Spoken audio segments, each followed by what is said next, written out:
Alors, le bloc texte, vous pouvez le sélectionner.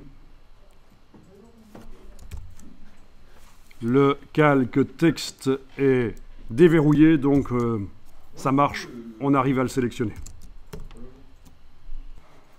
Vous allez chercher menu texte, caractère. Vous allez pouvoir changer la police de caractère. Vous avez du Minion Pro. Vous pouvez passer à Bold, par exemple, la variante Bold du Minion Pro. Ah oui, chez vous, vous n'avez pas la variante Pro du Minion Bold. Prenez autre chose alors. Prenez une autre police. Je vais passer à Arial. Arial Bold, vous l'avez. C'est donc la palette caractère par le menu texte caractère. Oui, du coup, elle devient trop grande pour apparaître dans le bloc, donc on va diminuer. Vous diminuez la taille de la police.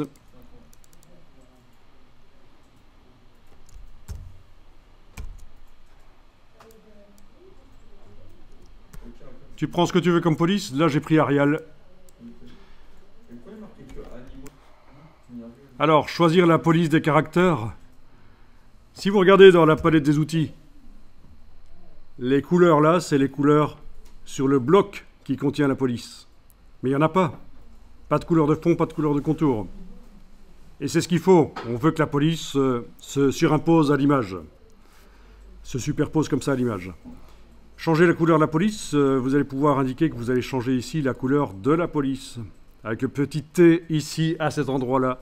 Il ne s'agit pas de l'outil texte, c'est le petit T qui indique que la couleur, c'est pour changer la couleur du texte. La case de fond est à l'avant-plan. Pipette peut vous aider aussi à aller sélectionner une couleur. Alors bien sûr, il va falloir trouver une couleur qui permet de bien voir le caractère.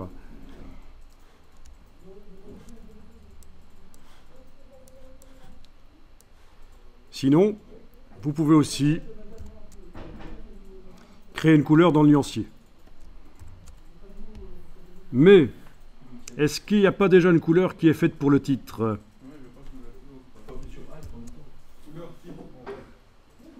Couleur titre. Ah oui, mais c'est les titres dans le document, c'est des grands titres.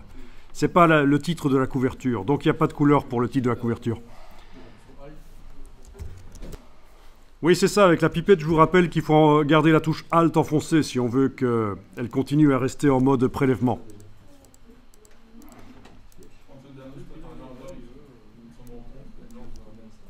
Oui. Donc ça marche bien.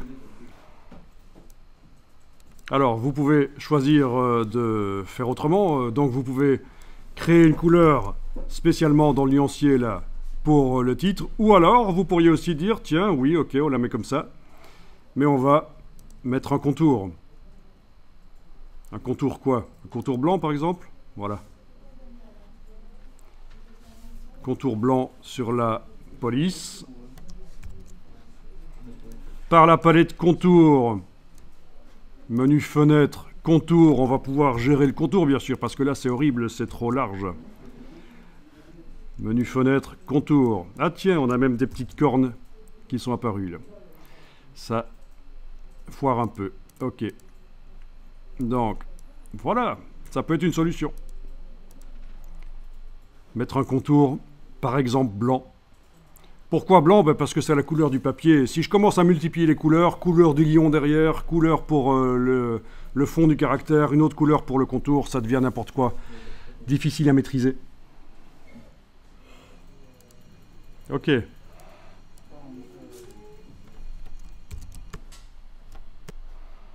Oui, alors le problème des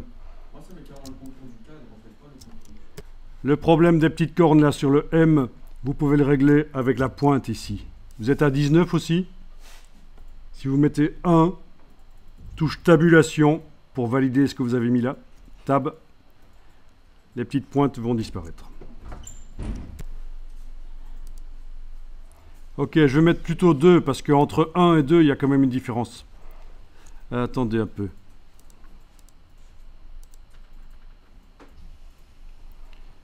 Ouais. Au niveau des options ici, vous êtes avec l'option comme ça des sommets anguleux, pas tronqués. Et vous êtes avec l'alignement du contour à l'extérieur, pour ne pas déformer le dessin de la police de caractère, c'est l'idéal. Le pire, c'est ceci, le contour qui se met à cheval sur le vecteur, ça déforme la police de caractère. C'est pas la police que le typographe a vraiment dessinée. Donc contour extérieur, c'est bien. Ok, et si on met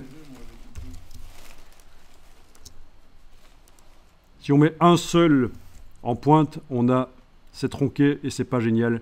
Mettez 2. Est-ce que vous confirmez que ça fonctionne comme ça chez vous? Ouais. Parfait.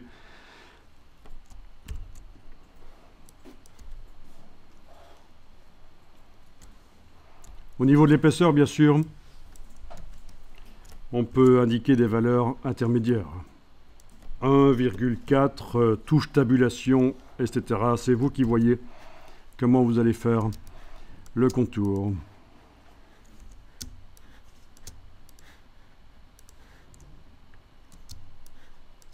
Ok.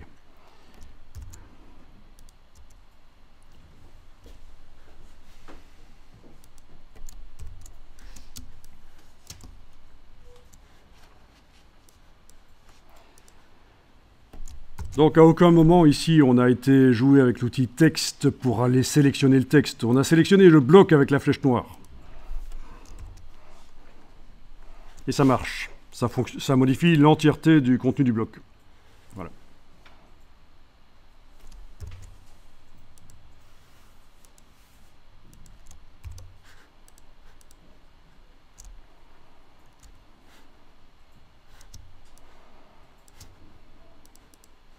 Alors vous allez enregistrer le document. Il ne faudrait pas perdre ça.